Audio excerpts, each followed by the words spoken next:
비행기를 타고 가다 보면은 그 항공사마다 자기 비행기들이 어느 지역으로 항로들이 있는지를 그려놓은 그런 저기 인포메이션들이 있잖아요. 그러면 특히 이게 미국 지도를 보면 이쪽 뉴욕이나 워싱턴 DC 있는 쪽, 그다음에 이쪽 왼쪽에 LA 있는 쪽, 그리고 가운데 시카고 있는 쪽, 여기를 중심으로 해서 항로가 이렇게 많이 연결되어 있는 걸 알 수 있거든요. 그러니까 뭐 뉴욕이면 뉴욕, 워싱턴 DC면 워싱턴 DC에서 이리로 뭐 어디로 또 이쪽 어디로 외국으로 뭐 막 이렇게 하고 많이 돼 있어요. 그러니까 그러면서 인구 분포도 같은 거라든지 도시가 많이 집중되어 있는 곳, 이런 곳을 이렇게 점으로 이렇게 스팟을 이렇게 많이 만들어 놓고 어느 도시 이런 게 있거든요.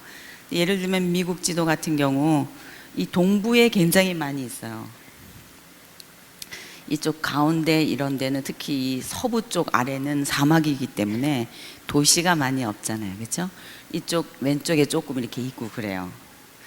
이쪽에 이 동부 쪽에 미국 같은 경우 왜 이렇게 많이 도시가 집중되어 있을까요? 생각해 본 적이 없기 때문에 모르겠죠. 유럽에서 아메리카 대륙을 발견한 다음에 이 땅을 정복하기 위해서 온 많은 그 사람들이 있었습니다. 그러면 맨 처음에 정착한 곳이 이쪽이잖아요. 동부 쪽이잖아요. 그렇죠? 서부 쪽이 아니라 이쪽은 가면은 우리나라가 나오는 거잖아요. 태평양을 건너서. 그러나 이쪽 대서양은 유럽과 연결되는 바다이기 때문에 유럽 쪽에서 온 정복자들이 우선 동부에 자리를 잡는 거예요. 그렇죠? 우선. 그러면 미국의 이 아메리카 대륙이라고 하는 이 대륙에 정복되어가는 길을 찾아본다면 동쪽에서 서쪽 라인으로 가겠죠. 여기서부터 점점 짠 정복해서 가겠죠. 그러니까 그래서 말이 있잖아요. 영화 같은 거 보면 서부 개척 영화, 서부 영화 뭐 이런 거라는 게 뭐예요? 땅 개척하면서 인디안들과 만나가지고 싸우는 전쟁 이야기, 이런 거를 뭐 서부 영화다. 그래서 그렇게 말하잖아요. 그래서 오른쪽에서부터 도시가 점점 발달해서 서쪽으로 땅을 개척해 나가듯이 동에서 서의 방향이듯이 어느 나라이든지 간에 땅 정복을 할 때는 어디에 정착 지점을 하느냐에 따라서 방향이 설정되는 거예요. 맞죠? 이제 우리가 여호수아에 들어가려고 그러는데 우리 머릿속에 그림을 먼저 하나 그려야 돼요. 어떤 그림을 그려야 되는가? 지중해가 이렇게 있고 사해바다, 요단강, 갈릴리 호수 이렇게 있으면 지금 이스라엘 백성들이 어디에 와 있어요? 여기 모압 평지에 와 있잖아요. 그럼 이제 이 모압 평지에서 땅 정복을 하기 위해서 요단강을 건너 갈 경우 방향이 아까 미국 서부 개척한 것처럼 서쪽으로 이렇게 정복하면 되겠어요? 아니면 가가지고 남쪽 정복하고 북쪽 정복해야 되겠어요? 정답은 2번. 그렇겠죠? 그걸 먼저 그리셔야 돼요. 여호수아를 읽을 때. 이렇게 남북으로 되어 있는 가나안 서쪽 땅을 정복할 때에 아래 한 덩어리 먼저 먹고 그 다음에 위에 한 덩어리 크게 먹는구나, 이렇게 큰 그림을 그려 놓으세요. 이라크 전쟁 우리 신문지상에서 많이 봤지만은 전쟁할 때 보면은 베이스 캠프들이 있거든요. 어떤 때는 쿠웨이트, 어떤 때는 터키 쪽에 땅을 빌려서 거기를 베이스 캠프로 치고 거기서 모든 무기들이라든지 항공모함이면 항공모함에 기름을 넣는 거라든지 이렇게 그 베이스를 만들고 나서 그곳에서 정돈을 한 다음에 모든 무기들이 다시 공격을 한다든지 이렇게 하잖아요. 그러니까 진을 치는 곳이 있다고요. 전쟁을 할 때는. 그러니까 여호수아 땅 정복할 때도 진을 치는 베이스 캠프라는 게 있어야 되겠구나 하는 생각을 하셔야 돼요. 그럼 베이스 캠프가 대충 여러분 생각에 어디쯤 될 것 같아요? 모압 평지에서 요단강 건너가자마자 어디겠죠? 그거 상식적으로 생각 들죠? 그 요단강 건너자마자 있을 그 어느 지역, 여기가 베이스 캠프가 되고, 여기를 진치고 아래쪽 위쪽을 정복하는구나, 이제 이렇게 또 생각하셔요. 그럼 이 베이스 캠프를 치는 지역이 대체적으로 어딘가? 그 지역이 성경에 나타나는 길갈이라고 하는 곳이에요. 많이 들어봤죠? 어디예요? 길갈. 그러니까 길갈에다가 일단은 전부 텐트를 친 상태에서 정탐을 하기도 하고 여리고성을 정복하기도 하고 또다시 돌아오기도 하고 이런 식으로 해가는구나, 이렇게 작전을 좀 짜고 있어야 된다고요. 우리도 성경을 읽을 때 무작정 읽지 말고. 그래서 여호수아서를 이제 우리가 읽을 때 이런 그림을 머릿속에 가지시고 이제 땅을 하나씩 우리도 정복해 나가려고 합니다. 우선 우리가 이 땅을 들어가기 전에 이 팔레스타인이라고 하는 이 지역은 어떤 지형도를 갖고 있는지를 한번 공부하면 좋겠어요. 이거는 이제 제가 만드는 건데, 우리 어렸을 때 우리나라 지도 이렇게 있었죠. 우리나라 지도 보면은 우리 국민학교 때 보면 오른쪽에는 우리나라 지도, 그리고 뭐 교훈 막 이런 거 있었던 거 기억나세요? 이렇게 울퉁불퉁한 걸로 막 이렇게 돼 있었잖아요. 그런 식으로 저거를 만든 거거든요. 이제 우리나라 지도를 보더라도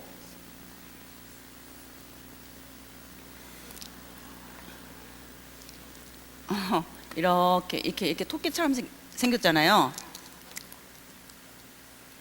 그러면은 우리나라의 지형은 어떻게 생겼냐? 그러면 우리가 하는 용어가 있었죠. 말하는 용어가 있었죠. 뭐예요? 동은 동고 서저. 그 말은 무슨 말이에요? 오른쪽에 다 뭐가 있는 거예요? 이게 산맥이 있는 거잖아요. 그리고 왼쪽으로는 뭐예요? 평야. 그랬잖아요.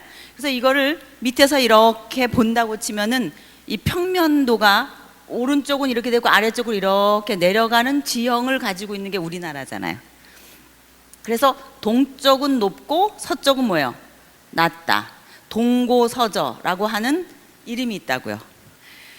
마치 이런 것처럼 이제 우리는 이스라엘 백성이 들어가서 살 땅에 대해서 어떤 지형을 갖고 있는지 우선 알고 있어야 되는데, 이 지형의 이 평면도를 이렇게 그린다 치면은 이렇게 생긴 거예요.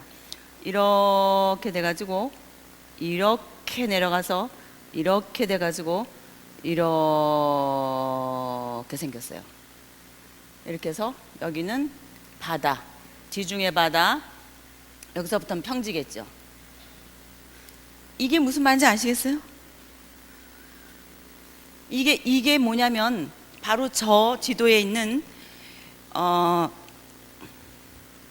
이 단면을 이렇게 여러분이 보신다면 옆으로 이렇게 그런 식으로 보여진다 이 말이죠. 그러면은 뭔가 팔레스타인 땅은 위에서부터 4개의 큰 지형이 흐르고 있다고 생각하십시오. 오른쪽, 그러니까 맨 오른쪽은 고원지대예요. 그러니까 높은 지형으로 이루어져 있는 고원지대예요. 그리고는 왼쪽에 갈릴리 바다와 요단강 그리고 사해 바다는 팍 꺾어져 들어가는 골짜기예요. 그리고 그 왼쪽 옆으로 또 이렇게 가면은 여기는 산지라고 불리우는 지형이 있어요. 그리고 산지를 지나서 왼쪽으로 가면 점점 완만하게 경사를 만들어가면서 지중해 바다와 닿는 부분이 있는 거예요.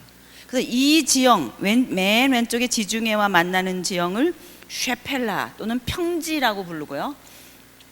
이 옆에 이 높은 곳은 산지라고 불러요. 자, 여기를 뭐라고 불러요? 평지. 여기는요, 산지.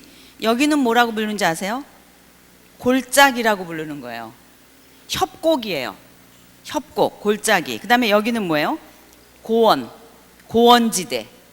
이렇게 부르는 거예요. 이 고원지대에 발달한 나라들이 어느 나라가 있다 그랬어요? 여기서부터 한번 해보세요. 에돔, 모압, 암몬, 아모리들이 바로 이 고원지대에 발달해 있었던 나라들이다 이 말이죠.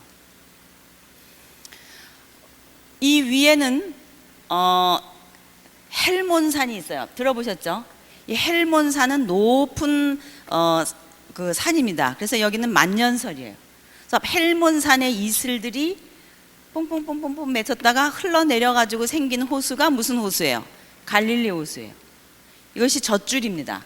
그래서 이 지역쯤에는 굉장히 산세가 수려해요. 마치 설악산처럼 큰 바위들도 있고 아주 물들도 많이 흐르고 그러는 지형을 갖고 있어요. 그리고 이 아래쪽은 이 산지 쪽은 많은 도시들이 발달되어 있어요. 여러분 예루살렘 성 보고 다윗이 뭐라고 말하냐면은 예루살렘 성을 우리가 다윗성이라고 나중에 이제 별명을 부르기도 하고 시온성이라고도 부르기도 하는데, 하나님은 나의 산성이시라 이렇게 말하잖아요.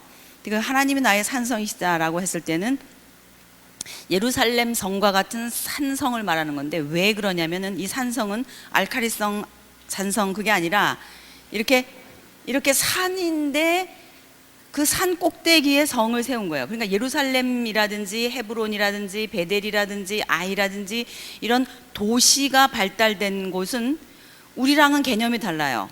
우리는 평지에 도시가 생기고 저기 산동네 뭐 옛날에는 그 봉천동 이런 데 높은 데가 다 이렇게 산이었는데 다 집이 생겼잖아요. 그러니까 집이 아래서부터 올라가잖아요.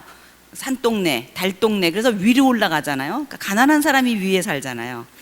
근데 예루살렘은 그게 아니라 이런 그 산지 맨 꼭대기에 세우는 거예요. 그래서 위에서부터 성이 생겨요. 그래서 밤에 예루살렘을 가보면은, 예루살렘 지역을 가보면은 불빛이 위에서부터 있어요. 아래는 없고 위에서부터 발달돼 가지고 이렇게. 그래서 낭떠러지에서 떨어뜨린다. 예수님 그 이야기에서도 보면은 예루살렘에서 사역하시고 동네로 돌아오셨을 때에 동네 사람들이 예수님을 회당에서부터 막 끌어내려 가지고 낭떠러지에다 떨어뜨린다는 얘기, 그런 거 있잖아요. 가서 동네 마을 끝에 낭떠러지로 떨어뜨려서 돌로 쳐서 죽이는 그런 것이 그 돌로 쳐 죽이는 법이거든요. 그 낭떠러지를 우선 떨어뜨린다. 그리고 위에서부터 이렇게 던진다고. 그런 식으로 높이 산지에 있어요.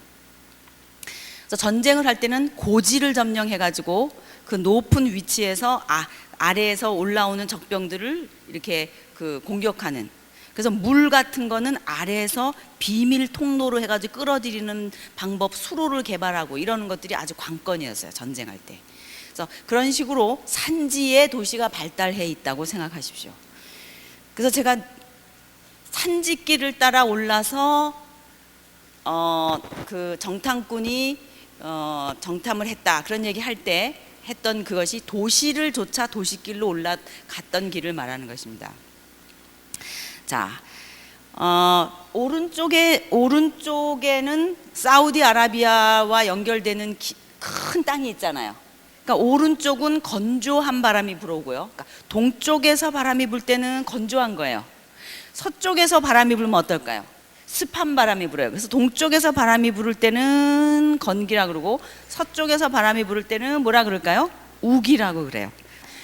지정학적으로는 유럽과 아시아와 아프리카를 잇는 가장 가운데에 트라이앵글과 같은 그런 지역으로 있는 아주 독특한 땅이에요. 이 땅이 아주 그런 독특한 땅에 하나님께서 하나님의 왕되심을 인정하시고 그 가운데 자리를 펴시는 거예요. 당신의 자리를 이 땅에 펴시는 것입니다. 이제 우리 이스라엘 백성들은 모세가 돌아가시고 나서 이제 가나안으로 들어가요. 가나안으로 들어갈 때 그냥 멍하니 들어가는 거예요. 분명한 사명을 가지고 들어가는 거예요. 네, 분명한 사명을 가지고 내가 왜 이 땅에 들어가야 되는지에 대한 사명, 자기의 존재의 이 민족이 왜 있어야만 하는지에 대한 자각을 하고 들어가야 된다. 그런 사람은 이제 가나안 땅을 밟을 수 있는 거예요.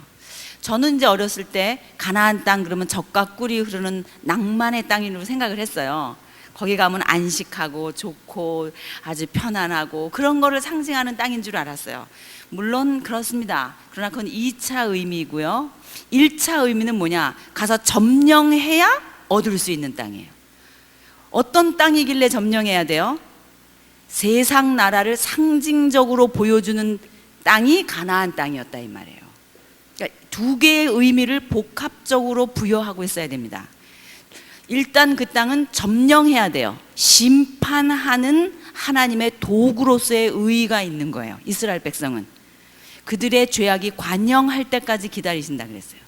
그리고 이스라엘 백성이 들어가서 그 가나안의 종교 그것을 밀어내는 거예요. 자, 길갈을 베이스 캠프로 해가지고 들어가서 맨 처음에 점령하는 도성이 어느 도성이었죠? 여리고성이잖아요. 기억나시죠?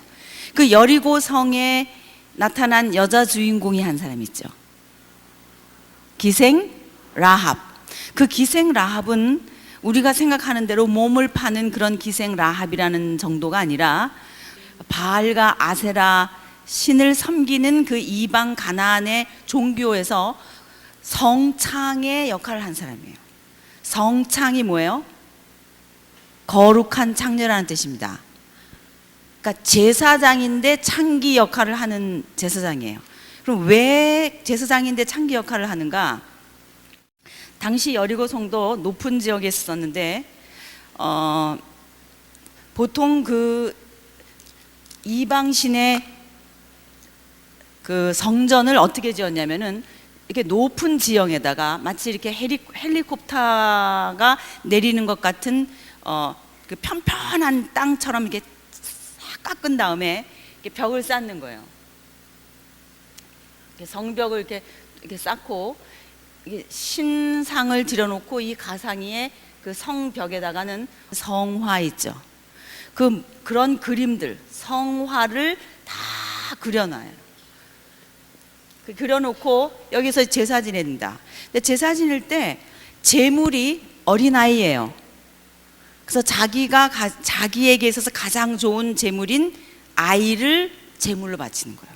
그래서 성경에 보면 아이를 불 가운데로 어린 아기를 불 가운데로 지나가게 한다. 그런 거 읽어본 적 있었죠?